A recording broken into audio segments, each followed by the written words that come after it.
Olá, meus amigos, Guerra na Selva Podcast, mais um episódio para vocês com uma entrevista sensacional de um amigo de longa data, uma pessoa bastante influente aqui no nosso estado do Amazonas, que tem um passado de glórias aqui, um passado bastante significativo, amigo do nosso Exército Brasileiro, né? O professor Luiz Almir Menezes Fonseca. Luiz Almir, seja bem-vindo aqui no Guerra na Selva Podcast.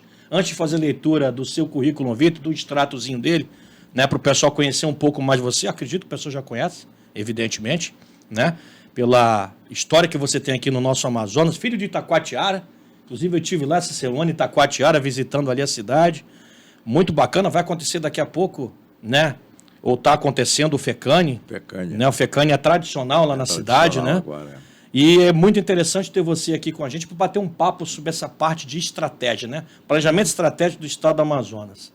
É um assunto bem interessante, a gente já tinha conversado um pouco sobre isso aí. É verdade. Né? Eu acho que a gente tem muito campo à frente para falar sobre o desenvolvimento do estado do Amazonas, não é verdade? Com certeza, com certeza. O estado tem uma dimensão geopolítica e geográfica grande, é o maior estado da Federação Brasileira, é o maior estado da Amazônia, e que, nesse contexto, as riquezas que cada dia se descobre mais são quase que infinitas, né?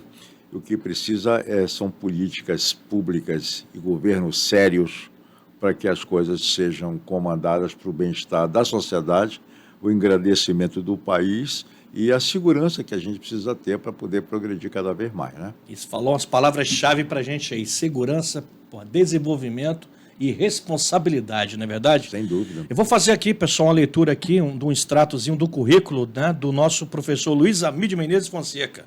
Né? Então, como eu já falei, de Itacoatiara, ele é bacharel em Educação Física lá em 73 pela UFAM, mas tem uma passagem muito grande também na parte de Ciências Sociais, né? Fez pós-graduação em Administração, né, Luiz Almir? Isso lá para o Porto Alegre, lá pelo sul, onde se casou. URGS, não é isso? É verdade. Olha aí, constituiu sua linda família. Né? E aí ainda tem a parte de pós-graduação em metodologia do ensino superior, é pós-graduado em planejamento governamental, que deu uma base muito grande, né? Para falar e com muita propriedade sobre o que ele vai falar aqui hoje. Então a gente está falando com uma pessoa que tem tarimba para isso, pessoal. A gente usa muito jargão aqui, militar, né? No nosso Guerra Nacional Podcast. Como você é um cara habituado com a caserna, né? Não vai nem estranhar. Às vezes eu tenho que traduzir alguma coisa para o pessoal que escuta aí. Mas é isso mesmo. Então, nosso mestre em Educação Física aí, tá? O Luiz Almir, mas tem uma participação, um desenvolvimento muito grande aí, né? Na parte de administração, como vocês podem ver, pessoal. Como eu falei, ele fez a parte de pós-graduação lá no Sul, né? E também tem passagem aqui pela UBRA, né? Tem. Pela UBRA, pela UEA. UEA. E o próprio CESAM, não é isso? Interessante isso aí. Uma coisa que muito interessante do Luiz Almir é que ele tem aqui a parte de participação, né, no Simpósio Nacional da Amazônia, que foi realizado em 76. Eu acho que esse foi um dos primeiros feitos aqui, não foi, Luiz Almir? Abriu a possibilidade de começar a congregar os pensamentos que tinham sobre desenvolvimento, sobre a organização da Amazônia, principalmente do Amazonas, para que aqui fosse, ou pegasse essa pujança de riquezas e de status que tem para realmente acontecer. Engraçado, né, que a gente está vivendo aí o período dos governos militares, que a gente teve a integração da Amazônia com a nossa Transamazônica na década de 70. Sem né? dúvida. Tinha acabado de ser inaugurado, ou estava para inaugurar, que inaugurou ali foi o presidente Médici, né, que teve lá em Medicilândia, no Pará, não é? Uma cidade de homenagem a ele. Com certeza. Né? E quando eu era garoto nessa época aí, mas eu lembro que a gente morava no Pará, meu pai era sargento do Exército na época de comunicações, né? E aquela Transamazônica a gente ficava rodando ali, né? E via que era uma coisa que até então era impensável em termos de Brasil para o que era de estrutura que se tinha, não é não? É verdade, é verdade. Aí você vê, né? Quando a gente vê um simpósio nacional de Amazônia, ou seja, essa integração toda, Luiz Almir, a gente está vendo que foi dado o primeiro passo. Foi. Né? Para se pensar em Amazônia em desenvolvimento sustentável, que já se pensava nisso há muito tempo, não é de agora. Há muito tempo, com certeza absoluta. Até porque nós tínhamos aqui já um estímulo ou uma amostragem do que o INPA, Instituto Nacional de Pesquisa da Amazônia, que eu tenho o maior carinho. Patrimônio nosso aqui. O meu irmão foi diretor de lá, o Osório era doutor em biologia, e passou lá muitos anos, e lá começou a repensar a Amazônia não como uma imagem folclórica, mas como uma realidade que poderia acontecer para que houvesse um ambiente altamente significativo de desenvolvimento para os estados da Amazônia e para o Brasil como um todo. Eu lembro que o DNPM, né, ele já tinha um mapeamento aqui do que era essa riqueza que tínhamos aqui no estado do Amazonas particularmente, né? E quando você fala aqui, que você conhece muito bem, Luiz Almir, da grandeza do estado do Amazonas, você vê ali a cabeça do cachorro, por exemplo. Estive lá duas vezes. Ali é um absurdo de riqueza, não é verdade? Muito. E o que é mais interessante ao mesmo tempo, fica um pensamento assim, puxa vida, aquilo está tão longe, e à mercê de uma fronteira altamente complicada, e sabe Deus até quando, mas é estratégico aquilo ali. Verdade. Muito estratégico. São Gabriel da Cachoeira de perto também, né? E eu vi ali condições altamente favoráveis, mas aí também vi algumas desfavoráveis, até conversando com o senador Primo Valério, que foi meu aluno há muitos anos atrás, falando para ele sobre essa necessidade da população indígena, em vez de ser domesticada praticamente por estrangeiros, por ONGs, que não tem nada a ver com a realidade brasileira, são hoje uma infiltração muito grande nelas. A Amazônia tem mais ONGs do que toda a América do Sul junta, né? Principalmente naquela área de cabeça do cachorro. Pelo amor de Deus, ali então é o ninho. É verdade. E também eu estava vendo aqui, né, que você, com essa bagagem que você tem, né, Luiz Almir, a gente viu aqui que você participou do curso de Planejamento e Gestão Estratégica, né, da Fundação Getúlio Vargas. Isso foi lá em 2005, próximo agora aqui, né? E pelo Ministério da Defesa você fez aqui, no Comando Militar da Amazônia, né, aquele seminário de História Militar. História Militar. Se não me engano, na época o tenente-coronel Lauro Pastor, né, grande amigo, trabalhou comigo. Inteligentíssimo, um cara assim, à frente do seu tempo, um cara que deixou saudade. Muita saudade, era uma amizade que não estava só dentro da caserna, mas fora. Ele foi meu assessor quando eu fui secretário. A primeira pessoa que eu chamei para lá foi ele. Cara, excepcional. Porque a visão dele era uma visão muito forte, de experiências vividas em loco. Não era de ler alguma coisa e transmitir o que estava lendo. Muito pelo contrário, era uma situação em que ele havia vivido isso. E Lauro Pastor foi uma das expectativas que passou não só para o Comando Militar da Amazônia, ele trabalhou muito com, hoje o general Triani, ele trabalhou junto com o Triani, passou uma ideia extraordinária de que tudo pode ser feito desde que haja vontade política de fazer acontecer. Ele não só vivia a doutrina militar, como passou a ter experiências políticas, porque viveu no gabinete de governo também. Verdade, passou um tempo bom ali também, né? Muito tempo bom ali.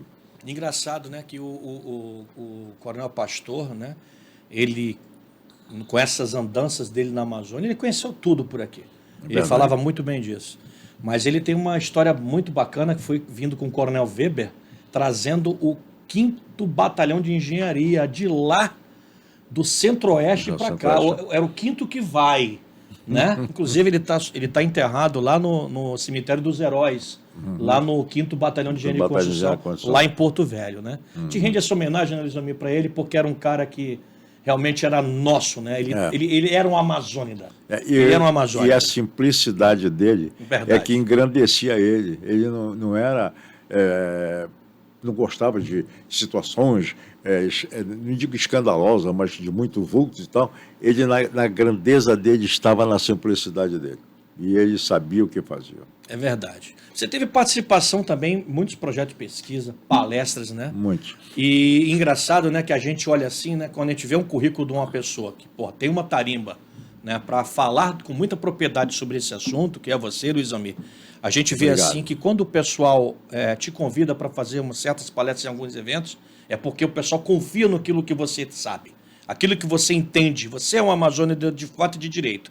E você teve uma participação muito interessante no Colégio Interamericano de Defesa. Sim. Né? Que foi recentemente, foi agora em 2019, 2019. né? Se não me engano, foi o General Leal que te levou lá, não é isso? Não, o General Leal saiu de Rondônia para lá. Eu até agora, eu fico perguntando para mim mesmo, para alguns amigos que se negam a dizer o que aconteceu, quem foi que me indicou. Porque foi na época que estava o Teófilo, estava o Triane, estava... o General Vilas Boas tinha acabado de sair também daqui, foi para Brasília, e eu não sei quem foi que me indicou para ir para lá, num seminário sobre a Amazônia. No Colégio Interamericano de Defesa, lá dos Estados Unidos. Fui eu e o General Leal. Nós palestramos no mesmo dia e participamos de outras palestras com outras personalidades que vieram do Canadá, do próprio Estados Unidos, do México, né? Aqui da América do Sul veio gente do Peru, né? Tinha um general do Peru, ficou até hospedado no mesmo hotel que nós ficamos, conversamos bastante, um homem inteligente, e aquilo foi uma experiência muito grande, e eu vi ali nascer, pelo menos naquela equipe, um grupo coeso, sabe? Bom. A América do Sul é um potencial do tamanho de um bonde, é imensa, é fantástica, e o que acontece é que alguns governos são mal dirigidos. Verdade. E a gente não consegue... Deus é grande, sabe o que faz, talvez chegue o dia e talvez não esteja longe, da gente repensar a Amazônia, o Brasil como um todo, a América do Sul como um todo, como um potencial fantástico para a humanidade. O Brasil não deixa de ser um protagonista. Sim. E quando se fala em qualquer aspecto de Brasil, né, e particularmente de Amazônia lá fora, em qualquer que seja o cenário, né, Luiz Omir? É verdade. A gente vê que essa pujança que o Brasil tem, em termos de tudo, seja de recurso, seja de potencial essa aí da parte de recursos humanos. Sim, né? Recursos de toda forma que a gente tenha, principalmente capital humano para dirigir bons negócios e boas iniciativas, né, com base nas estratégias que são montadas, o Brasil se destaca lá fora, certeza. Não é verdade? Com certeza. O que eu vejo ainda é uma situação, não digo muito primária, mas muito paciente, de que as coisas poderiam avançar com mais velocidade e não avançam. E isso você é muito lento, né? Cria espaço para que outras situações tomem conta desse espaço. O Brasil tem um potencial de recursos humanos, faculdades extraordinárias. Né? Eu estudei na UBRA, depois fui professor na UBRA, estudei na URGS, estudei na UFAM, estudei na UEA, desenvolvi programas e projetos dentro. Então, eu tenho a parte de iniciativa, de iniciação científica para os trabalhos finais de cursos, TCCs, né, chamados, em várias situações, e a gente ficava impressionado como essas pessoas vinham para a ciência querendo descobrir alguma coisa, querendo levar seu pensamento e com boa base de construções de pensamento, com boa base, porque as leituras são vastas. O que falta é atitude política de fazer acontecer. Essa é a minha ideia, né? Meu pensamento. 79 anos, passando por vários locais. Para falar sobre o que quiser, não é verdade? É verdade, Mas uma coisa interessante, né, Luiz Omir, que você, com essa sua vasta experiência que você tem, e pela sua briga que foi diária, pela consecução de todos os projetos e os programas que foram feitos, né, a gente vê com muita tristeza, às vezes, as coisas não andarem para frente. Né? Verdade. Eu sou um amazônico, me considero um amazônico, né? Tenho 20 e poucos anos já de que estou por aqui nessas idas e vindas. Mas uma coisa muito interessante... como o próprio General Vilas Boas falava, né, que ele dizia o seguinte: a gente não é daqui, mas o coração é daqui. Né? É daqui, é verdade. A gente é movido, né, por um sentimento que realmente não é sentido de corromper, mas é um sentido de nos abduzir para essa área aqui, porque é uma coisa maravilhosa. Né? E aí quando a gente vê a pujança que isso tem, né? Quando a gente fala de pujança, a gente vê cobiça internacional sobre nossas riquezas. Como tem. Né? Isso é um absurdo. Né? Inclusive, eu fiz uma monografia uma vez, né, dos estudos estratégicos, lá no CPX, no Rio, sobre a parte dessa parte de cobiça internacional, nova cobiça internacional sobre a Amazônia, que cai justamente nisso que a gente fala, né? Na parte do discurso político, né, que se tem, né, sobre o manto, né, de vamos proteger meio ambiente, né, para não desenvolver a Amazônia. A realidade é essa. Né? Com certeza absoluta. A gente fica nesse negócio, a gente fica com mãos atadas com o potencial que a gente tem. Existe um discurso, meu amigo, de que esse discurso que vamos proteger a Amazônia, não vamos desmatar a Amazônia, não vamos fazer isso, não vamos fazer aquilo, na realidade é uma grande fantasia muito bem projetada para que houvesse uma paralisação de atitudes governamentais. E o que mais a gente sofre é que alguns governantes já nascem paralíticos, são colocados por forças muito grandes que os colocam ali e ficam sem sentido para fazer com que os membros que poderiam compor a equipe de governo fossem realmente qualificados para tal coisa. A área de planejamento, por exemplo, é uma área que requer que as pessoas sejam qualificadas, requer que as pessoas tenham experiência, não só de ler, mas de viver, de vivenciar, de sentir na pele as condições que estão aí a pratos limpos e ninguém consegue fazer com que as coisas aconteçam. Tudo é muito difícil. É muito difícil. Eu trabalhei com Justiça de Passa como um dos primeiros, talvez foi o primeiro quando criaram a Secretaria de Planejamento. Você foi o secretário de Planejamento aqui do Estado. Fui, mas eu trabalhei mais como secretário executivo, porque a ordem é maior, fiquei uns 5 ou 6 meses como secretário total, porque a ordem é maior sempre é aquela ordem política, né? E não é que a gente não tenha uma visão política, mas a minha visão política é a visão de desenvolvimento, é a visão das coisas acontecer e não um acoplamento de interesses de ordem partidária ou pessoal. E isso sempre acontece, parece que é uma norma internacional e aqui a gente sofre isso. Mas nós tivemos um secretário, há muito tempo, doutor Osias Monteiro, que era um homem, foi secretário de Fazenda, foi secretário de Planejamento, foi superintendente da SUFRAMA, um cara extraordinário. E eu fui um dos primeiros que trabalhei com ele, quando ele foi secretário de Planejamento. De lá para cá, apareceu agora o doutor Serafim Correia, que é um homem sério, eu conheço ele há muito tempo. Ele foi colega da minha irmã na Receita Federal, mais de 30 anos seguidos. Esse rapaz tem uma capacidade extraordinária de visão, tem sofrido bastante, perdeu a esposa, perdeu o filho recentemente. Isso é como se fosse uma facada no coração de vez em quando. Mas ele tem sabido resistir e, graças a Deus, confiaram a ele agora a direção da CEPLAN. Exatamente. Aliás, é SEDEC agora, SEDEC, né? Então, eu tenho a impressão que Serafim vai começar a fazer um trabalho muito digno, desde que ele tenha liberdade de ação. Isso é o que manda nos negócios hoje. Tá? Liberdade de ação sempre foi o limitador, né? Foi limitador, sempre foi limitador. Infelizmente, não só no processo de governabilidade, de governança também, que são duas coisas diferentes. Exatamente. Né? E que limita. A gente falando de governança e de governabilidade, né, que são realmente diferentes, né, Luiz Amir? A gente também esbarra na tal da geopolítica do Amazonas. Tá? E da Amazônia como um todo. Né? Tem gente que confunde muito, tem alguns que se dizem doutores em geopolítica por aí e falam umas aberrações. É verdade. Né? Então a gente fica escutando por um ouvido assim, sabe aquele nosso discurso que não fica legal, né? Não casa. Machuca. Né? Machuca, né?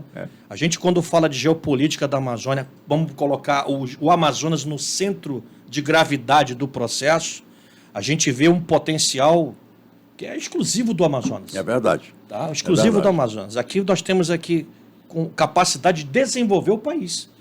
Tá? Agora, o que acontece aqui é que algumas obras de infraestrutura não ocorrem para que facilitar as ligações do Estado. É verdade. Não é verdade? É verdade. Agora, falando mais de geopolítica aqui do Amazonas, né? Da Amazônia como um todo, vamos botar assim. Né? O que você acha, né?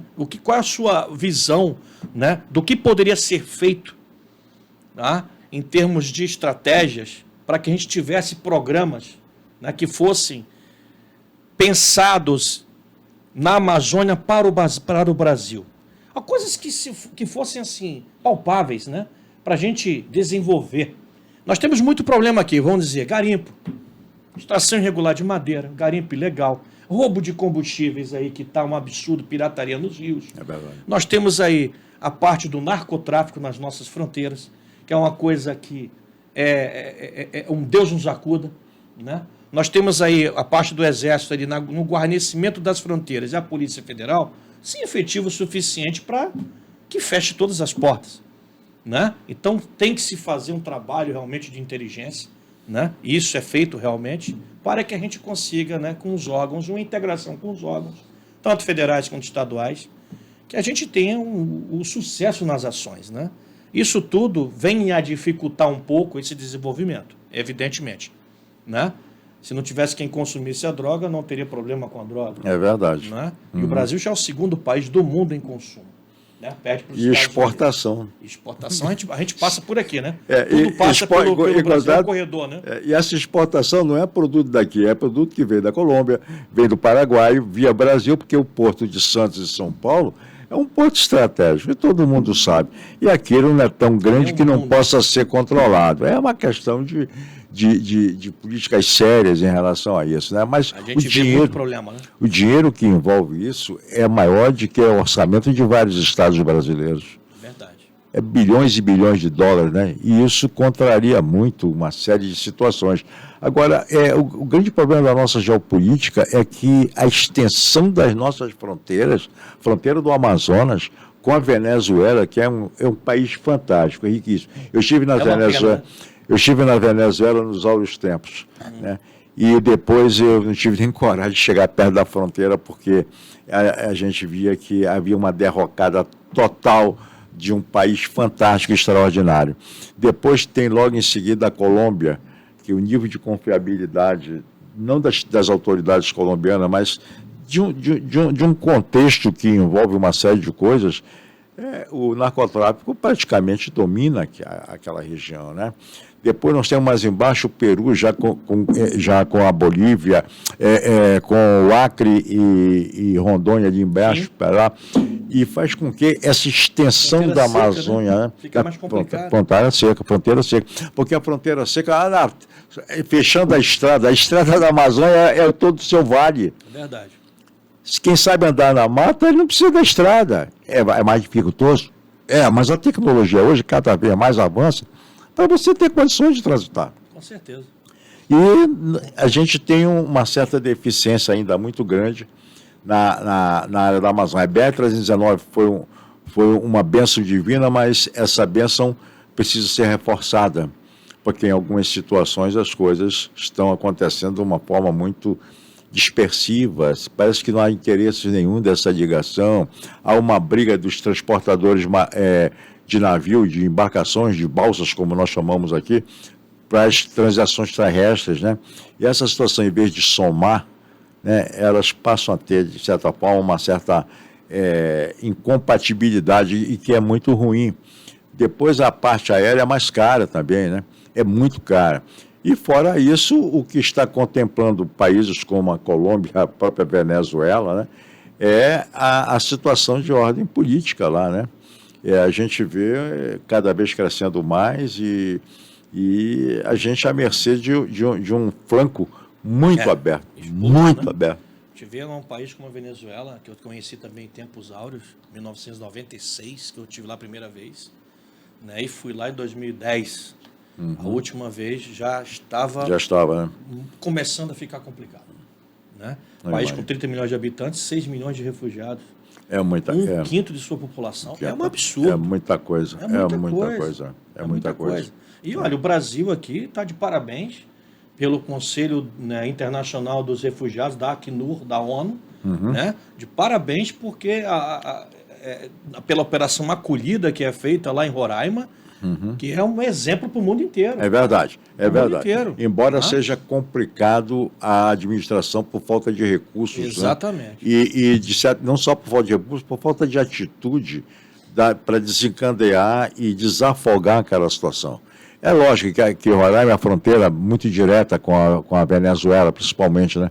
Mas havendo uma certa apoio de políticas governamentais para essa área, de entrar para lá, mas dispersar para o restante do país para poder fazer. Agora, o que eu vejo com muita apreensão é que no meio disso tudo pode haver infiltrações que possam ser, digamos assim, a rachadura na parede. Você vê que o crime organizado lá em Roraima aumentou bem consideravelmente, né, depois dessa migração, né, É verdade. da Venezuela. Não estou dizendo que isso aí é um fator, né, por si só que complicou, mas realmente é muito complicado, né? É verdade. Inclusive, né, você vê bem hoje na Guiana, você falou das Guianas. A Guiana inglesa, né, a Guiana está com a reserva de petróleo lá, que 75% das nossas reservas é aqui do Brasil, pô. A Guiana. Ou seja, é um farol para a gente lá chegar a estabelecer uma relação com esse país, que é lindeiro nosso ali, com Roraima, né?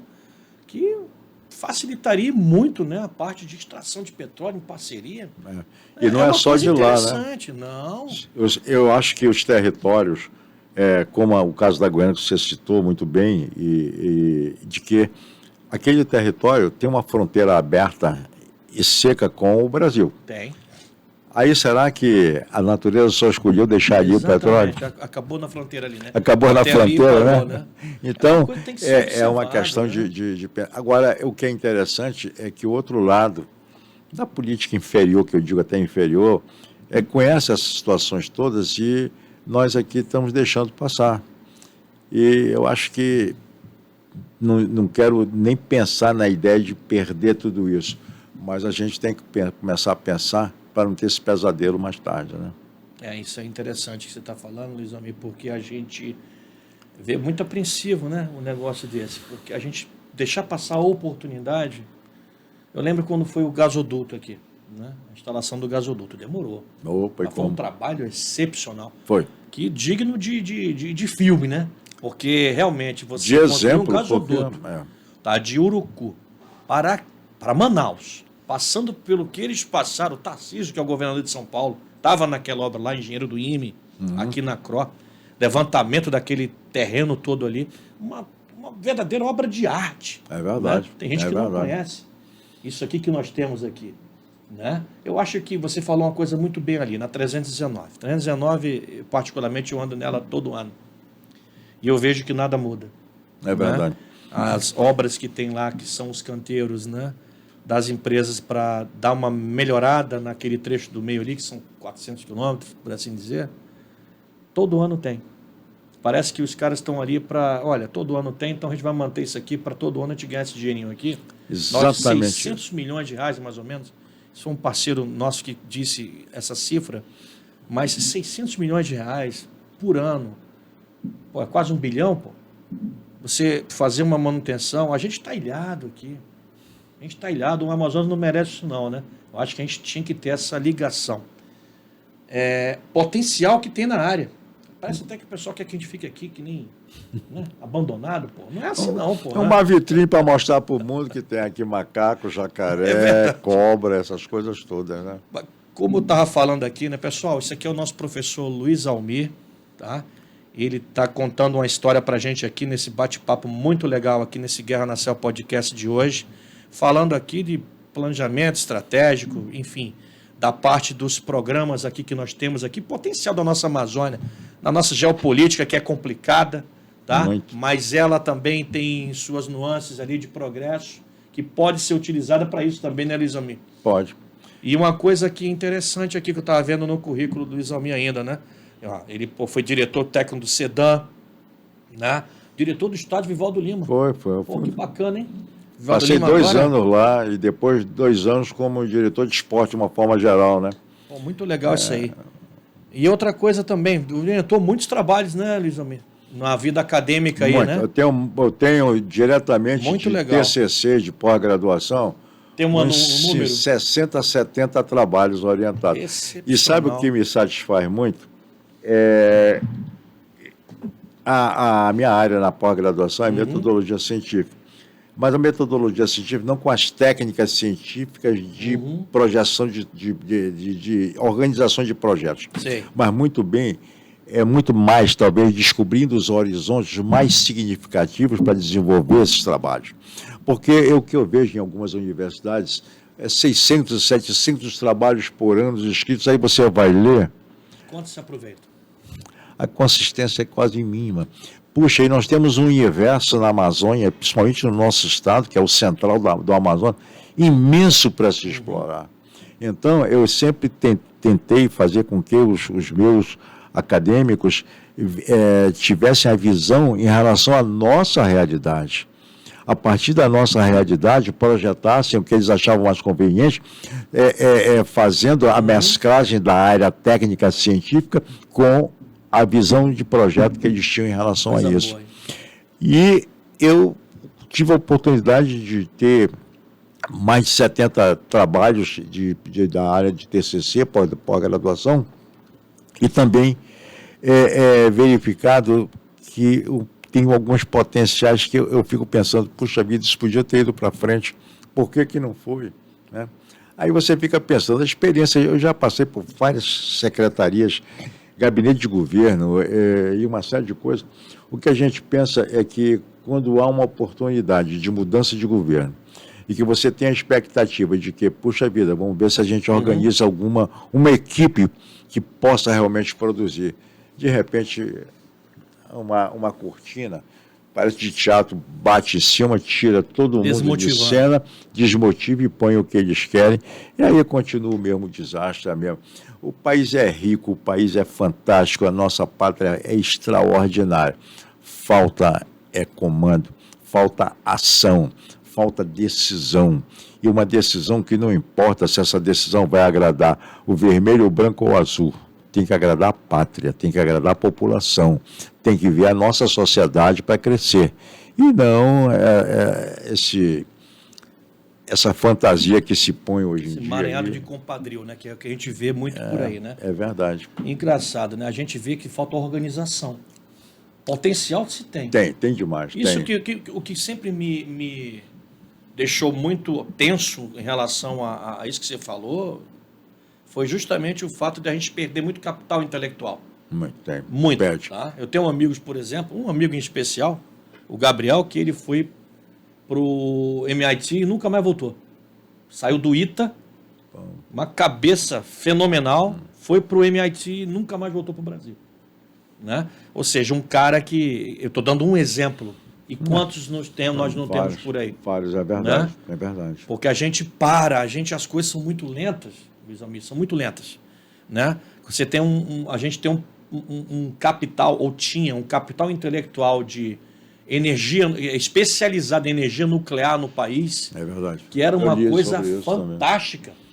Quando você vai no Rio de Janeiro e conhece aquele complexo todo lá, e nós temos um complexo desse aí também, na parte das Forças Armadas, né? Que é fantástico. Fantástico. Só que para-se, porque quando se investe, aliás, o investimento é alto para você ter a capacidade, né? Vamos falar do submarino nuclear. O submarino nuclear, é um submarino para uma tecnologia que ninguém vende assim não, ninguém dá não. É verdade. Então, para se buscar a tecnologia, esse know-how, custa dinheiro. Custa muito dinheiro, não é verdade? Mas, em compensação, quando o resultado disso aparece, só o que uma arma dessa dá de segurança ao território não tem preço. A gente diz o seguinte, não tem preço. No meio militar, que quer defender a Foz, bota um submarino ali. E espalha. Deixa assim, o cara souber que tem um submarino. Não entra um navio ali. É verdade. E tem que botar o submarino para caçar o submarino lá. E o submarino nuclear ali embaixo não vai ser pego nunca. Não vai. Né? Então essa é a parte da estratégia militar. Né? Se você quer defender a Foz do Amazonas, ninguém vai entrar aqui. Pelo rio não entra. Bota o submarino ali e acabou. Né? Mas para isso a gente tem que ter dinheiro. Como se fala em projeto dessa magnitude, né? Às vezes o pessoal para assim, fica contingenciando. Eu, quando vim no Exército, a gente vivia muito desse tipo de negócio. Né? O contingenciamento de recursos. Isso aí quebra. Né? Quebra qualquer projeto estratégico que a gente tenha.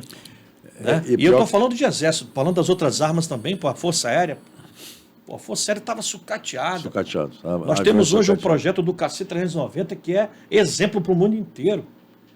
Um avião extremamente multifinalidade, lançamento de paraquedista, transporte de tropa, de material, enfim, tem uma capacidade de carga fantástica. Né? Um puta no avião, como a gente fala. Né? Agora, tem que se propagar isso aí, Tem que falar para frente, vamos lá levar isso aí, vender. A indústria nossa de defesa, ela vive de altos e baixos. É uma indústria aqui que nós temos planejamentos de coisas assim, de produtos que são de primeiro mundo. Agora, o que eu vejo é que a base de tudo isso é ter recursos para que haja o progresso dessas situações. Exatamente. E, em vez de ter recursos, se contingencia a dinheiro para determinadas coisas e para outras é frouxo. Agora, desculpa, não quero entrar na área política, mas pelo que a imprensa está dizendo, é que a compra de senadores e deputados para votar as conveniências do governo está indo a bilhões de reais. Né? Quer dizer, tem dinheiro para isso e não tem para outro. E eu tenho a impressão, Coronel, que não vai faltar muito que a consciência comece a se projetar quando a agulha aperta no dedo da gente. Por enquanto está por aí, a gente está subindo. Mas na hora que essa agulha apertar no dedo da gente, ou for jogado nos olhos da gente um monte de areia que nos tornem cegos de um lado, deixar só o outro ver, a reação poderá vir de uma forma até talvez desastrosa, mas conveniente e necessária. Conveniente e necessária. Né? Vou dizer aqui um pouco do currículo ainda. A gente vai falando do teu currículo, você viu que a gente está puxando vários assuntos, né? É verdade. Bem interessante, que tudo da área que você está, que você trabalhou. Né? Vi agora aqui das honrarias recebidas. A gente não gosta de falar, né, de honraria que a gente recebe. Ele não gosta, não. Mas vamos falar de 3 coisinhas aqui interessantes. Né, que, porra, eu tenho certeza que você guarda com muito carinho, né? Do nosso Exército. Ó, a gente, para outorgar o diploma de colaborador emérito do Exército, né? Para uma pessoa, para um civil, esse civil tem que ter valor. E você, recebeu o diploma de colaborador emérito do Exército aqui, padrão, parabéns, viu? Obrigado. Excepcional. A gente fazia, né? Isso aqui é dado pelo comandante da Força, comandante do Exército, né? Todos os comandantes militares de área indicam todo ano, né?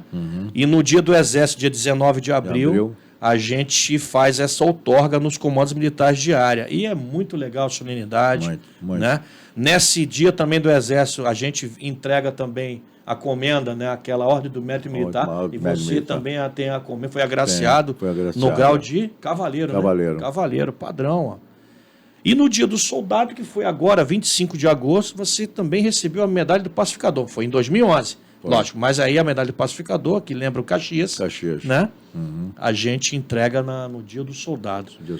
A maior condecoração do Exército, a gente diz, né, é a Ordem do Mérito Militar. Mas eu tenho um orgulho muito grande da medalha do pacificador que eu tenho. Que bom. É muito legal, porque você vê ali, né, que está o brasão de Caxias ali. Quando a gente fala de Caxias, né, que era um pacificador, era um cara único que teve o título de duque, né, pela monarquia, porque isso tem uma história por trás disso tudo, mas ele era um cara que realmente ele era um agregador, né? Agregador. E o Caxias deixou um exemplo aí, tanto é que ele é o duque glorioso e sagrado, como a gente fala, que tem no hino dele. Né? Era um cara que chegava, resolvia a campanha e no final todo mundo estava do mesmo lado novamente. Foi assim no Maranhão, na Sabinada, foi assim na Cabanagem no Pará, na Balaiada, enfim. Inclusive o nome dele, né, leva o patrono do batalhão lá em São Luís, no Maranhão, o nome do batalhão é Barão de Caxias. Dessa época ainda aí, muito bacana. Então a gente tem esse peito de gratidão, a gente tem esse culto desses valores, né? Então cultuar esses valores é muito legal. Essa preocupação que o Estado brasileiro precisa começar a tomar. Esse culto a realidades solidificadas, que transmitem exemplos, que dão a perspectiva de melhoras, precisa ser cultivada e a gente não vê propagação desse exemplo, sabe? Não vê propagação. Infelizmente isso dói. Não vê. Isso é uma realidade. A gente vê um país que não cultua seus heróis, não cultua sua história e quer mudar a sua história. Alguma coisa complicada. É verdade. Eu sinto muito receio, que eu tenho uma filha de 7 anos, né? Eu falo as coisinhas ali e tudo, de repente ela chegar no ensino médio e fala assim, papai falou isso para mim, não era desse jeito não, como é que vai ser? Bom, isso é um papo para outra hora. Verdade. Isso aí a gente leva até amanhã de manhã, né? Não, é verdade. Mas é interessante. Você também recebeu a medalha aqui, empresarial JG Araújo, né? Da Associação Comercial. Da Associação Comercial. Foi um trabalho desenvolvido lá, não só da minha parte, mas a minha irmã, quando deixou a delegacia da Receita Federal, ficou ali 8 anos e morreu quase que dentro da Receita Federal, né? Ela trabalhou muito, era uma pessoa extremamente digna, muito amiga do Serafim. Eles foram colegas na Receita Federal, junto, né? E era uma pessoa que até hoje a referência dela é extraordinária. Como eu levo também do meu irmão, que foi diretor do INPA, né? Osório tem obras... O livro dele aqui, Pensando a Amazônia. E tem um outro chamado Amazoníadas, que está aqui nesse trabalho aqui. Está aqui nesse aqui? Tem vários livros que estão aqui. Está aqui, vamos ver aqui. Está aqui, Amazoníadas. Amazoníadas. Esse trabalho é fantástico também dele, e fora os 900 artigos que ele tem publicado. É muita coisa, realmente. É muita coisa. Ele vivia trabalhando nisso. Depois que se aposentou, então, ele passou a dar aula na universidade e começou a produzir conhecimento. E morreu de uma forma muito rápida. Uma pena, né? Rápido demais. A gente também aqui falando de obras aqui, nessas obras aqui que o Luiz Amir trouxe para a gente ver, né? Esse aqui são os seus. Isso aqui é para você. Ótimo, muito obrigado, viu? Isso aí foi um trabalho para fazer com que... Noções básicas de planejamento público. Para ser distribuído. Está pegando aí, Chiquinho? Nas secretarias. Aqui, né? Ali na frente? Pô, legal, olha aqui, ó. Noções básicas de planejamento público do Amazonas. Para os servidores do Amazonas, isso aqui é interessante, planejar. Tudo tem que ser planejado. É verdade. E saber planejar, não é só... Saber planejar, né? Aqui, ó, construção do Plano Estratégico de Desenvolvimento do Amazonas 2030. Até 2030, né? Até 2030. Isso aqui foi feito quando, Luiz Amir, isso aqui? Em 2014? 2016, 2014, uma coisa 2014. Assim. Olha que bacana. Isso aqui, ó, é planejamento. Tudo tem que estar escrito. Tem uma visão até 2030. Você sabia que eu aprendi uma coisa na minha vida profissional? Olha, antes de você escrever alguma coisa, Brani, você tem que ver que alguém já escreveu. Porque geralmente alguém já escreveu. É verdade. Então está perdido por aí. Vamos pegar esse negócio aí e vamos dar uma chamada no pessoal aí para conversar, né? De repente, o que é interessante é que é muito bacana, muito bom. A técnica e o conhecimento cresce todo o tempo, todo dia. Então não é só copiar. Eu acho que tem que ter a solidez de informação e verificar o que foi mudado, o que vai estar sendo mudado e quais são as perspectivas novas que existem. Aí você começa a acrescentar. Aí é que vem a falha que nós temos no nosso país, infelizmente. Os governos pouco se importam em quem pensa, em quem sabe o que quer, porque esse elemento é perigoso para o governo. Ali sabe o que quer. Então, não, deixa só o grupo nosso que tem que ir. E as falhas vão aí. A gente engatinha muito, mas eu tenho a impressão que a onça tem que começar a berrar, viu? Pois é, Luiz Amir, a gente vê, né, que a gente, cada ciclo que passa, a gente começa engatinhando de novo, engatinhando. Um país, né, que a sua liberdade não foi conquistada com sangue, né, também acho. É um país que não tem muita história. Tem fragilidade nos sentimentos. Tem muita fragilidade no sentimento, é verdade. Esse aqui é um livro do Luiz Amir, Metodologia do Ensino, ó. É uma orientação para professores. Uma orientação legal, bacana. Como é que ele planeja o ensino da melhor maneira possível. Show de bola. Eu vou ler isso aqui, eu gosto de ler. E olha, e também, ó, ele tem a medalha do Exército Brasileiro. Tem. Medalha do Exército Brasileiro. Essa medalha, ela criou uma força muito grande quando o general Vilas Boas estava no comando do Exército. Né? E a partir de acho que foi 2016 que ele assumiu o comando da força. Da força. Né? Muito bacana. Eu achava legal nele que de vez em quando eu recebia um recado para ir para lá. Ele queria conversar comigo. Puxa, mas comigo logo. Pô, vamos lá. Ele conversou muito com meu irmão, o Osório também, que enquanto muito vivo, bacana. E ele estava constantemente lá no comando militar com ele. Era um cara que... Teófilo também era uma pessoa que de vez em quando a gente estava junto. Guilherme Teófilo. Eu tenho até um livro dele que ele me deu. Tá aqui, eu estava vendo o livro dele aqui agora. Tem um livro dele aí. Tá aqui, ó. Um olhar verde e amarelo sobre a Amazônia. Vamos mandar um abraço para ele então. Aí, o Teófilo, um abraço para o senhor. Uma pessoa extraordinária. Ele está onde agora? Você foi para a reserva? Fortaleza. Está na né? reserva, não, né? Está na reserva Tá, já. né? Ele tem um irmão também, né? Que foi Tem, daqui, que está na ativa, está lá. Ele é comandante de operações terrestres. Né? O general Ele esteve Estevam aqui Teófilo. também, né? Teve, comandou o CMA também. CMA, Comandou pô, sempre o meu comandante aqui no CMA. Eu servi com os dois, né? Que eu comandei lá em Barcelos. Em 2013 e 2014, ele estava. No 2013, o general Guilherme Teófilo estava na comando da região. Em 2014, comandou o CMA. Então, peguei ele nos dois. Aquela localização do quartel, eu tive uma participação com o prefeito na época. Eu disse, o que, que a gente faz? Pô, eu tenho locais, você tem que escolher o melhor local, rapaz. O Exército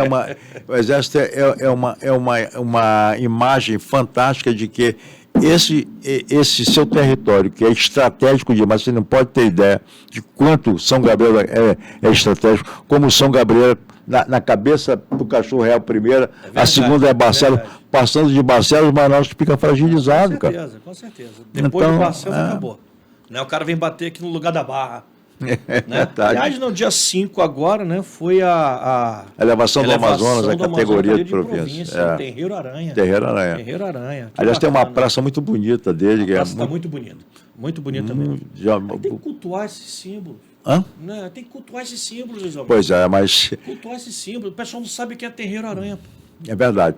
Aliás, uma das coisas interessantes, eu frequento um centro espírita há muito tempo.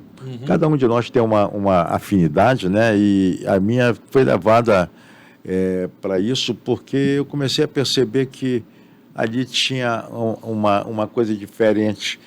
Não havia interesse financeiro, mas interesse em fazer com que a alma humana progredisse, né? E eu fui infiltrando e, de repente, eu comecei a trabalhar, fazer uns trabalhos para mostrar, porque eu vejo isso na pedagogia de empresa, na pedagogia da escola, que para você instruir uma pessoa, a melhor maneira é mostrar não só palavras na tela, mas mostrar principalmente figuras que a pessoa começa a identificar aquela figura ou aquele movimento com o que está sendo ensinado. E nós passamos isso para eles. Isso aqui ficou muito, muito bem encaminhado e tem algumas coisas interessantes e que tem muito a ver com isso aqui. Eu digo até que falta no nosso ensino alguma coisa que poderia ser extraído da doutrina para ser colocado como a parte moral, principalmente moral da sociedade, né? O Espiritismo fala muito sobre a parte da moral do social, né? E principalmente da dádiva que você tem que ter para agregar a sua moralidade e a sua valorização, né? Fazer com que dando se recebe, né? Dando se recebe, fazendo vem o troco para as pessoas. Não que isso seja necessário, mas é importante. Uma doação, né? A doação de cada um de nós. O pessoal só pensa muito, né? Às vezes, né, as pessoas pensam muito no vem a nós, né? É Tudo verdade. vem a nós. Vem a nós, né? E esquece um pouco quem está do lado ali, né? É muito interessante a doutrina espírita nesse ponto aí. É verdade. É fantástico.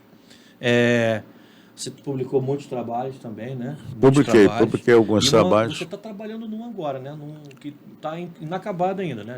Eu tenho gestão estratégica. Eu tenho, uma continuidade praticamente daquilo que eu trabalhei, por exemplo, isso aqui do Plano de Estratégia de Desenvolvimento do Estado do Amazonas. Isso aqui você fez... Isso foi em 2013. 2013. E isso traz dados da época que eu tive uma equipe trabalhando comigo, uma equipe extraordinária, que alguns já estão na CEPLAN, na SEDEC, aliás, hoje, né? E que tem uma cabeça extraordinária para desenvolver. O que está faltando é... O que a gente está falando está aqui. Impressionante. É impressionante. Ó. Isso aqui é o que está faltando, planejamento estratégico. Não é, Lesamel? A gente, quando trabalha com planejamento estratégico, a gente vê assim, um potencial que tem uma área, a gente vê que a coisa é muito fácil de ser feita. O resto é vontade política para a gente fazer. Até porque a estratégia nasce do pensamento do hoje, do amanhã e do anterior, para poder projetar, senão você... A gente vê, né? O ciclo de 4 anos. Vamos comparar com o ciclo de 4 anos, o planejamento de governo, por exemplo. Você tem intercalado um ano ali, quando entra um outro governo, né? Porque você está, ou seja, naquela... É verdade. Porque você não consegue parar, né? É suicídio, realmente. Parar para depois começar do zero, realmente. Tal. Não. Então, o ciclo de 4 anos, né? Com aquele ano ali que é o interlocutor ali, a interseção dos dois, interseção dos dois, né, é importantíssimo. é verdade. Aí você vê lá, né, que surfar na crista da onda, não é isso? É verdade. A gente vê ali muitas ações, não, está crescendo, o PIB está aumentando, que bom. O pessoal não sabe que Manaus tem um PIB exorbitante aí em termos de Brasil, né, por causa do nosso polo industrial de Manaus. É verdade. Né? O pessoal tem que saber de algumas coisas da nossa área aqui. Aliás, o polo da Zona Franca de Manaus é muito estratégico para a região e principalmente para a cidade de Manaus, para o estado do Amazonas. E a gente vê que existe uma espécie de, não é de abandono, mas tá indo bem, tá legal, deixa navegar e que rumo vai dar ninguém sabe. É verdade. Sabe, eu acho que isso é precipitado, a gente tem que fortalecer e pensar em novas estruturas que pudessem dar. Eu acho que a estrutura aqui está na extração das nossas riquezas, desde que ela seja bem pensada e com tecnologia, para não afetar o ambiente. Mas precisa ser tirado. Porque, eu vou destruir 20 hectares e isso vai afetar Marte, Júpiter e Saturno. E não é verdade, desde que exista tecnologia para esse tipo de extração, e não como está sendo feito. O resultado é que nós temos riquezas, está debaixo dos nossos pés e nós estamos com o pé descalço porque está faltando dinheiro para comprar sapato. Morrer de fome com dinheiro no bolso. Dinheiro no bolso. Não é verdade? É verdade. Você conhece Urucu, a base de Urucu ali, Luiz Almir? Conheço, eu tive 2 vezes por lá, uma rapidamente, a outra eu fiquei um pouco mais de tempo, porque me entusiasmou muito o fato de ali ser uma espécie de centro de referência para a exploração do petróleo da forma como estava sendo feito lá. É um dos maiores centros de exploração de petróleo em terra do mundo. Do mundo. Né? O nosso é um exemplo a ser seguido. Inclusive tem um projeto lá de reflorestamento que é uma coisa assim de suntuosidade. Né? Com o pessoal que é engenheiro florestal lá dentro de Urucu. Inclusive tem um amigo lá dentro, lá, que é o Miguel. Aliás, um abraço ao Miguel. Que a gente está, inclusive, fazendo uma interlocução para ver se a gente consegue fazer uma visita lá com o pessoal do Rio de Janeiro. Enfim, eu acredito muito nisso, é um pensamento meu, né, Luiz Almir? Agora, a gente pode explorar? Pode, e deve até, com equilíbrio, Sim, lógico. sensatez, Sim. com uma coisa, com desenvolvimento que tem que ser sustentável. Sustentável. Né? Isso que a gente quer aqui na Amazônia. Porque a Amazônia, quer queira, quer não queira, ela já é como é que se diz? Essa entidade. É uma entidade. Não tenha dúvida. E essa entidade, ela tem que ser preservada. Mas a preservação dela, né? Nós estamos falando aí de uma área nossa Amazônia, quase 60% do território nacional. Não pode ficar intocável. Não pode ficar intocável. Isso é um absurdo. Tem um potencial muito grande. Essa intocabilidade, isso é menção de teorias que querem sacrificar o país ou escravizar essa área permanentemente para vender a imagem de outra forma. Exatamente. Né? Acho que o Brasil ele tem muito potencial, né? A gente sabe disso aí, a gente conhece essa parte. Eu acho que está faltando aí um pensamento assim, num sentido de desenvolvimento responsável, né? Eu acho que a gente tem tudo para dar certo. O Brasil é um país que pode dar certo. O senhor falou ainda agora uma coisa interessante da passagem de um governo para outro. Eu passei por vários governos. E toda vez que havia uma passagem, você estava caminhando dentro de um procedimento que ia agregando as coisas paulatinamente, mas ia agregando. Aí, de repente, entra um governo e aquilo para totalmente. Não, tira o cara que está fazendo isso, que ele não é meu amigo, não votou em mim, não trabalhou por mim, mas tem um cara que ele tem uma escola de samba que votou em mim todo dia, eu vou botar esse cara lá, não importa se ele é capacitado ou não. E isso transfigura numa situação que o resultado quem sofre é a sociedade. É verdade. Né? E para recuperar isso é complicadíssimo. Demais, não é verdade? demais. Complicado. A gente vê isso aí direto, né? É uma coisa que a gente diz assim, a gente perde a estabilidade às vezes. A gente perde a vontade de fazer as coisas. E o receio que eu tenho é que a gente, de repente, pode perder a calma e o bom senso e estourar de uma forma explosiva demais, sabe? E isso é ruim, porque na hora que essas coisas explodem, porque o contingenciamento fez com que isso explodisse. Os sinais vão sendo vistos aí, né? Vão sendo mostrados, né? Vai aparecendo, né? Só não vê quem não quer. Não vê quem não quer, é verdade. Uma coisa que a gente fala muito, Luiz Almir, nessas nossas na nossa vida, né? Eu acho que são 3 coisas que são básicas para a gente aí. Conhecimento, né?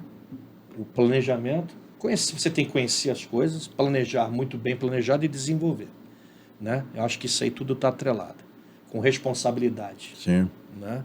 A gente vê aqui, quando a gente fala quando eu escuto falar de Amazônia, onde eu vou, Brasília, por exemplo. Chego em Brasília, o pessoal fala daqui como se fosse, não são todos, logicamente, né? Mas que tem importância. Tá? Não. Lá tem a Zona Franca, tá bom, deixa pra lá. Acabou. Eu senti a mesma coisa assim, há 30 anos atrás, 40 e poucos anos atrás, quando eu fui para o Rio Grande do Sul fazer os meus cursos lá. Eu fiz 2 pós-graduação lá, depois fiz um mestrado lá. E trabalhei numa secretaria, que foi a Secretaria de Educação, com o coronel, qual é o nome? Nardi, parece que Nardi não, era... Daqui a pouco eu me lembro o nome dele, uma pessoa muito legal. O que a gente percebeu lá é que havia uma espécie de... Não era segregação da Amazônia, que tem muito índio lá, dá para a gente andar à noite lá, tá entendendo? Uma total e absoluta falta de esclarecimento da realidade daqui. Se eu for falar para você que eu ouvi isso, e não foi há muito pouco tempo, não há muito tempo atrás, há uns 20 anos, você não acredita. O pessoal lá em Brasília falava que, porra, aqui você ia para São Gabriel, pegava um ônibus, pô. Falei assim, gente, peraí, mano, não é assim, cara. Peraí, não é assim, você não conhece a área. É verdade. Não é ônibus não, cara, é barco ou avião. É barco ou avião. É um desconhecimento do país, pô. Não estudou nem geografia. Como é que ele quer alguma coisa na vida, né?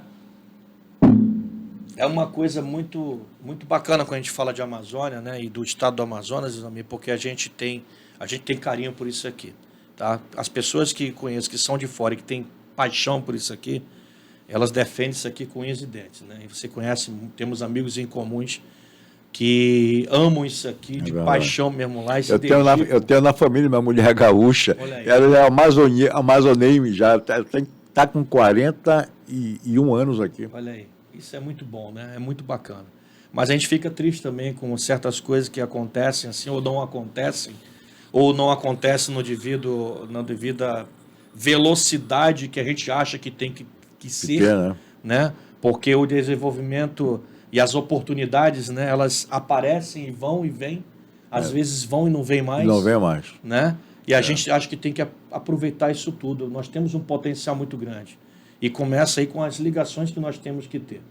Né? Não adianta hoje, em pleno século XXI, quando eu falo isso aí, eu falo de cadeira porque eu sofro isso na pele, sofri isso na pele quando estava na ativa ainda, ia para Tabatinga, por exemplo, que não pegava telefonia celular no meio da cidade.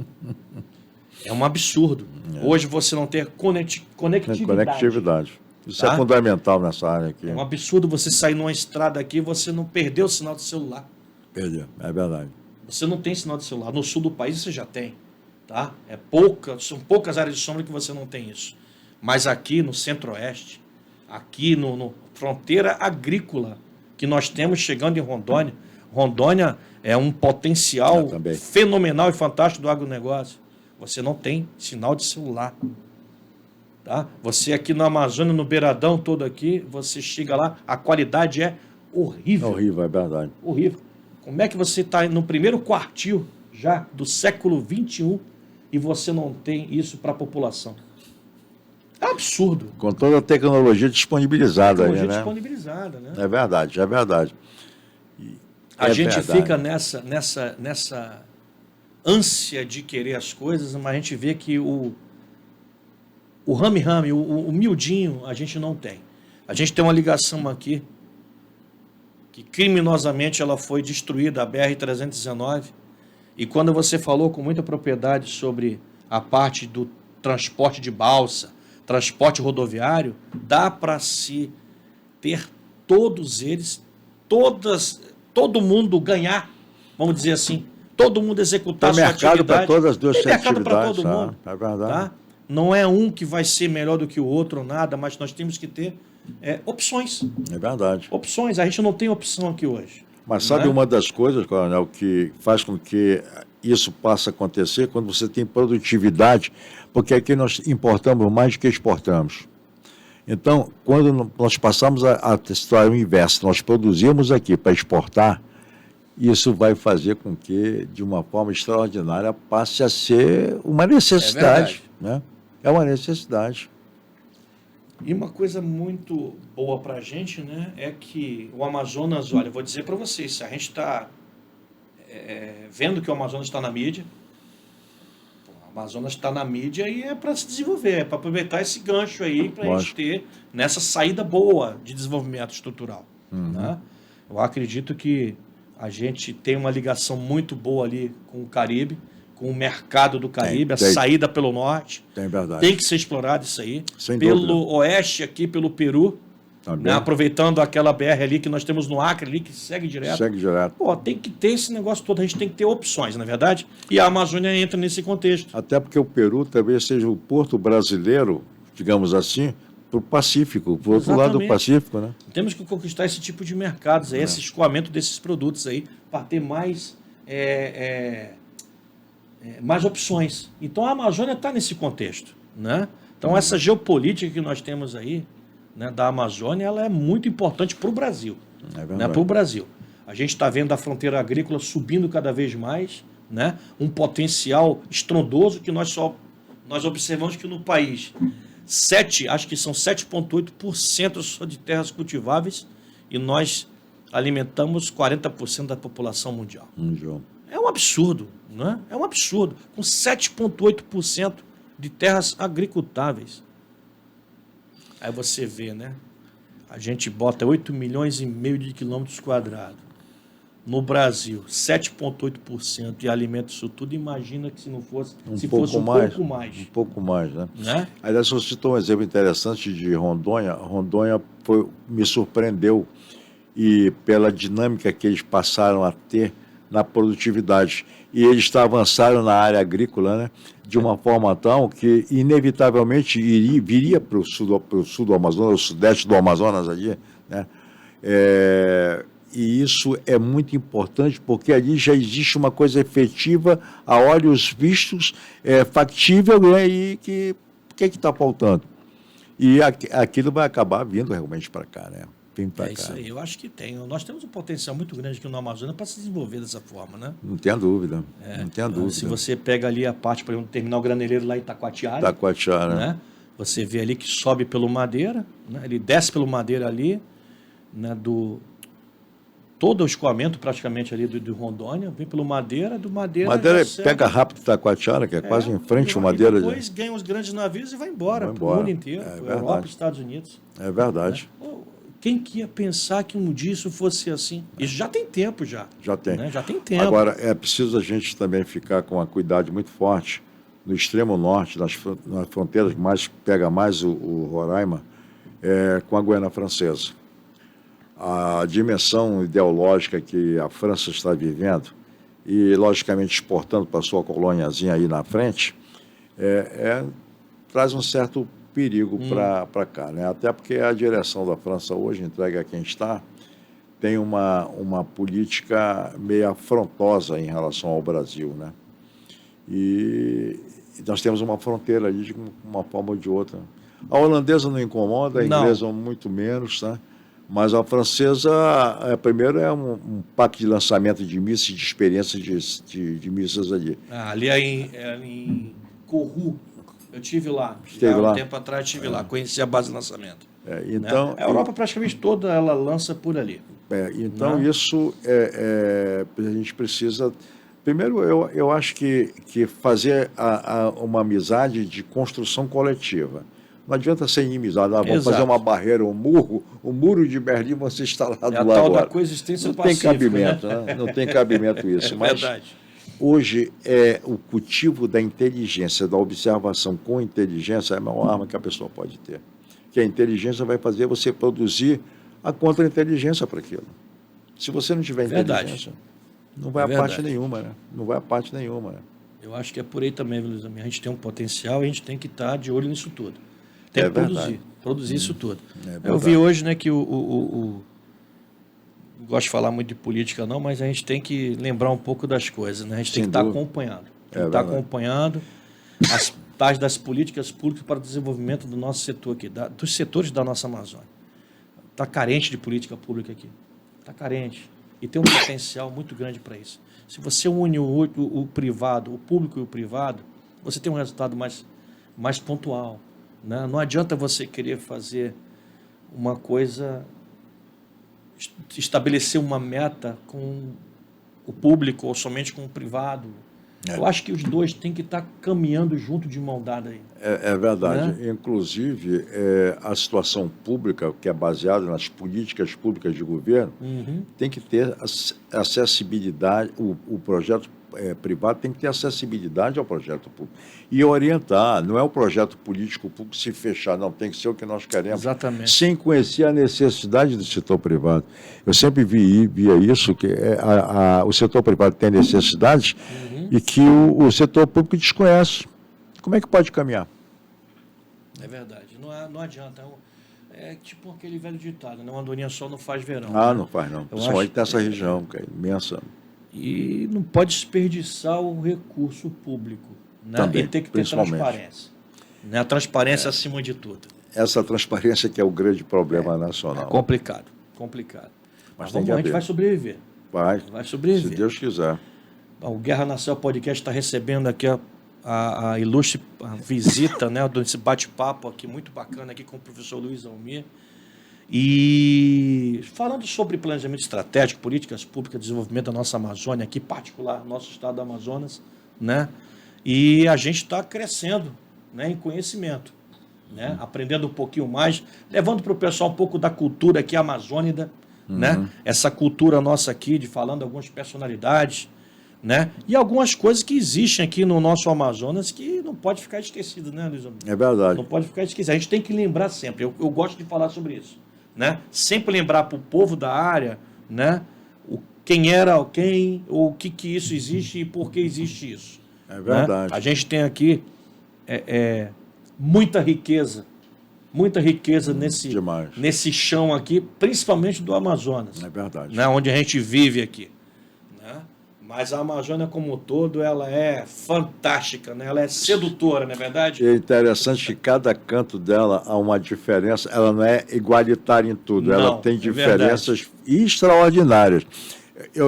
Quando eu fui morar no Rio Grande do Sul, uma das coisas que eu gostava muito eram das serras. Eu gosto das montanhas.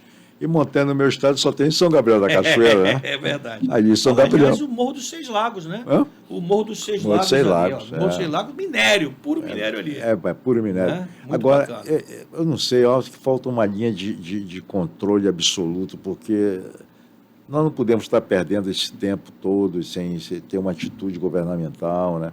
Os nossos dirigentes políticos precisam começar a pensar que não é a política que vai se dirigir, são as pessoas que entendem da realidade com o conceito político estabelecido, lógico, tem que ter a norma política, mas que tem que ter pessoas que tenham qualificação para poder tocar. Tem muita gente boa por aí, gente. A gente não pode perder esse capital, não. Estão deslocados, o capital humano é o principal capital que existe na economia. Se a gente perder o capital humano, começar a ser deslocado para fora do país, principalmente, né? Fica ruim para a gente, né? É por aí mesmo. Eu acho que você está certíssimo. A gente tem que tocar isso aí de modo que a gente tenha todo mundo aqui junto. Então tem que ter incentivo para isso. Se não tiver incentivo, primeiro, né? Conhecimento. É verdade. Tá? Não adianta a gente ter um grupo A ou B que manda e não tenha conhecimento. Tem muita gente que tem conhecimento não tem abastecimento monetário para que as coisas se efetivem, porque tudo vai, qualquer coisa, depender de recursos. Agora, o pior que eu acho é que, às vezes, alguns governos não admitem que se venha a prestar apoio, diz, olha, essa dimensão financeira tem que ser feita dessa forma, para o resultado ser esse. Não, mas o meu partido, o meu pessoal, eu acho que tem que ser assim. É verdade. Mas qual é a experiência que esse pessoal tem para fazer isso? Não, isso não interessa, eles me ajudaram a ser eleito e pronto. É verdade. Aí, companheiro, fica muito difícil. Fica difícil. Fica difícil. Muito difícil mesmo. Mas a gente está chegando a esse final agora do Guerra na Selva Podcast de hoje, Luiz Almir, mas pode ter certeza que foi uma excelente conversa. Obrigado. um conhecimento muito bom que você tem, que passou para a gente aqui, em termos de planejamento estratégico, políticas públicas que são necessárias, não é nem preciso, necessárias para o desenvolvimento da área, da nossa área aqui, né?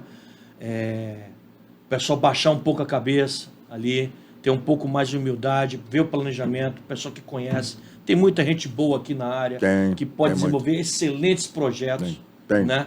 E elevar cada vez mais o nome do nosso Estado. Isso vai tudo corroborar para que o Brasil cresça e apareça muito no cenário das nações aí, né? De modo que seja o quê? Que ocupe realmente o seu lugar, né? Se o senhor me permitir, eu gostaria de dar uma sugestão. Claro. Vamos trazer para cá algumas personalidades reconhecidas no Estado para conversar sobre isso. Isso é fantástico, vou gostar muito. Eu acho que tem pessoas aí que gostariam muito de participar e de mostrar que as coisas são possíveis, né? E que só não acontecem porque não querem que aconteça. Mas pelo menos desperta. Isso vai ao ar, né? A televisão é um grande instrumento. E na hora que as pessoas perceberem que tem gente pensando, às vezes até diferente do que está sendo feito aí, eles vão começar a perceber que a coisa pode acontecer. A gente está só para ajudar, né? As pessoas querem ajudar. Então, acho que o pensamento tem que ser uníssono, né? Num pensamento só, vamos adiante e vamos contar com isso aí. A gente vai colaborar para o desenvolvimento. Isso é tudo de bom que tem. Deus há de permitir. Pessoal, nós recebemos hoje aqui o professor Luiz Almir de Menezes Fonseca, uma sumidade, né, intelectual. Obrigado. Aqui, um parceiro nosso do Exército há muito tempo já, né, cuja formação acadêmica e de administração e educação física tem muita história nesse Amazonas. Tem Passou por esse Brasil afora aí já. Também. E até no exterior aí como palestrante no Colégio Interamericano de Defesa. Possuidor de muitas honrarias aí nossas, do Estado, da maçonaria, do nosso Exército. Enfim, professor Luiz Almir, muito obrigado pela sua presença de hoje aqui nesse Guerra Nacional Podcast. Tenho certeza que o pessoal vai gostar muito, né, desse bate-papo. Fica na nossa plataforma depois, para o pessoal consultar depois o nosso bate-papo. E eu gostei da ideia que o senhor deu aqui, para a gente chamar pessoas aqui com gabarito, né, para a gente desenvolver um pensamento aqui em torno debate, uma dessa coisa Amazônia legal, que é nossa toda aqui. Exatamente. Um debate muito bacana. Inclusive, verdade. podemos fazer aqui com mais pessoas aqui. Verdade. Você com mais outras duas, então, para a gente debater o que é a nossa Amazônia, que é o Estado do Amazonas. Sim, e esse certeza. potencial fantástico que ele tem. Você quer deixar alguma mensagem para o pessoal? Eu gostaria de deixar a seguinte mensagem. Quando a gente tem Deus no pensamento e a gente pode elevar nossas preces, as coisas passam a acontecer. Mas há também preciso de um esforço nosso para que esse desejo espiritual e físico se unam para que as coisas possam acontecer. E vão acontecer, dependente de cada um de nós. E o grande comando fica com Deus. É isso aí, ele sabe de todas as coisas. É verdade. Né? E o tempo a ele pertence. Também. Vamos colaborar. Vamos lá. Professor Luiz Almir, muito obrigado pela sua presença no Guerra Nacional Podcast. Pessoal, obrigado pela sua audiência. Deixe o seu like ou dislike, mas faça os seus comentários lá conosco, tá? Não se esqueçam que toda terça-feira temos esse encontro marcado às 8 da noite pela Rede Onda Digital, canal 8.2, e também na nossa plataforma, nosso canal no YouTube, tá? Guerra Nacional Podcast. Selva! Selva. Muito obrigado. Imagina. Excelente.